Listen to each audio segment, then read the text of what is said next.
Chapter 5: The Descent. The canyon revealed itself gradually, as if the planet had been hiding it until I learned how to look. From the ridge above, it appeared as a narrow fracture in the land, a dark line cutting through pale stone. Only when I approached the edge did its true scale unfold. The ground fell away sharply, descending into layers of rock smoothed by time and wind. Thin streams of condensation clung to the walls, catching the faint light and tracing slow, shimmering paths downward. The air inside the canyon felt denser, colder, carrying a mineral scent stronger than before. I stood there for a long moment, weighing the risk. Down there could be water, shelter, perhaps even more diverse plant life. Or a dead end.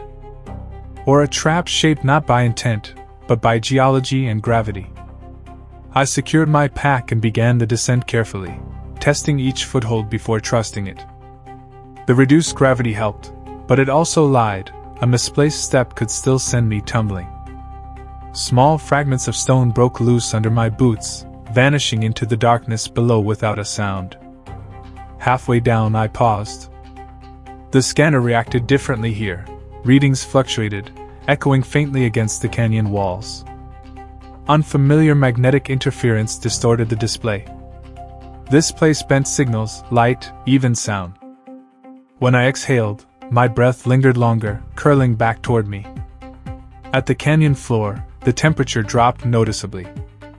Bioluminescent growths clustered along the rock, brighter than those on the surface, pulsing slowly in pale blue and green hues. Life adapted to shadow. I collected samples, my movements slow and deliberate.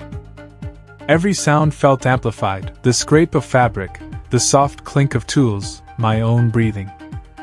The canyon did not feel hostile, but it felt enclosed, observant, as if the planet here folded inward, paying closer attention. When I finally looked up, the sky was a thin strip of silver far above me. For the first time since landing, a thought surfaced uninvited and sharp. Getting down was easy. Getting out might not be.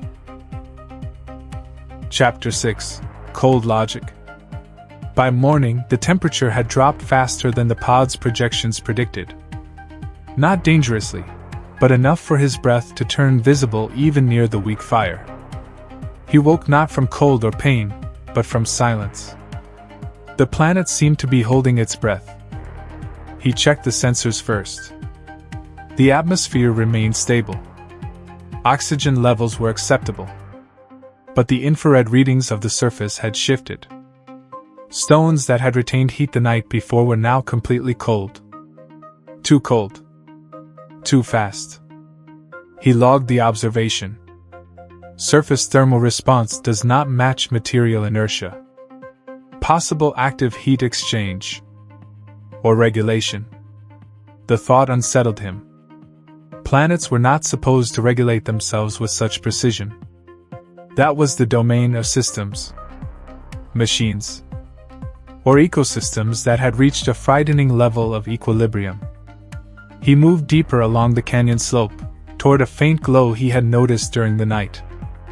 The source turned out to be a cluster of low-growing plants, brittle in appearance, yet emitting a soft light that reacted to motion. As he approached, the glow intensified. When he stood still, it faded. "Are you watching me?" he muttered, not expecting an answer. None came. The feeling remained. He collected samples. Their internal structure was ordered, almost geometric. As if their growth followed not evolutionary chaos, but a strict algorithm. It was life, yes. But life governed by rules he did not yet understand. That evening, he sat by the fire and stared at the sky. The stars here felt closer. Colder. Sharper. No familiar constellations. "All right," he said quietly. "If you're a system, show me your limits." He didn't know whether he was speaking to the planet, or to himself. Chapter 7: Displacement. He woke to movement. Not sound, movement. A shift in the air, as if the flow around the camp had changed direction. The fire was nearly dead, only a few sparks trembling in the ash. The sky was darker than it should have been at this hour. He sat up instantly, alert, and only then realized. The camp was not where he had left it. The canyon was the same walls, same fractured slope. But the angle was wrong. The stone with the distinctive crack he had used as a landmark was too far away. The area where he had gathered the glowing plants was gone beyond a bend. The pod was silent. No alerts. No logs of movement. He stood slowly, as if sudden motion might trigger another error, and checked the coordinates. The discrepancy was nearly 800 meters. Overnight. Without tracks. Without explanation. "That's not possible," he whispered. He tried to reconstruct the route from memory, but the space itself seemed to resist. The slope he had descended yesterday now looked different, smoother, reshaped. Some outcroppings were gone. Others had appeared. The planet was not just alive. It was changing. A cold, almost childlike sensation rose inside him, not fear, but loss of control. Everything he had been taught, maps, inertia, causality, worked here only partially. He logged the event. The entry was shorter than usual. Environment unstable. Landscape mobile. Spatial displacement observed without mechanical cause.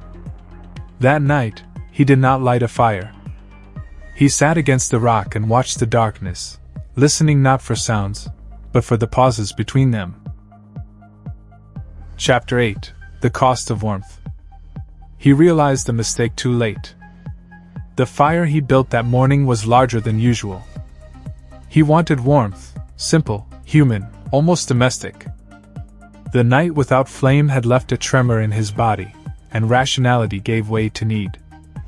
The glowing plants brightened more than before. He didn't notice it immediately, first as a shift in color, then as rhythm.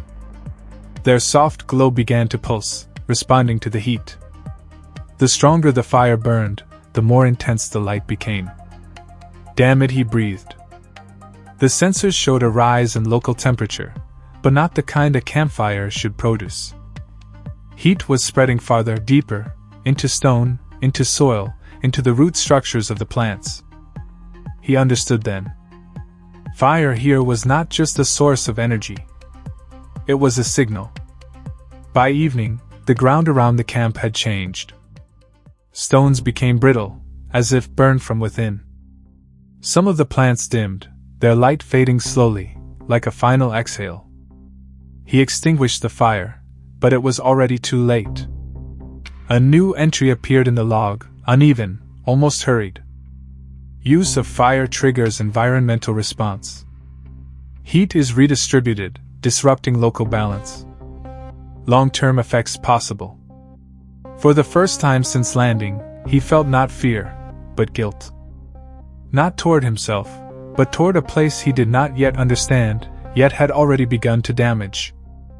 That night, he froze more than before. And it felt deserved.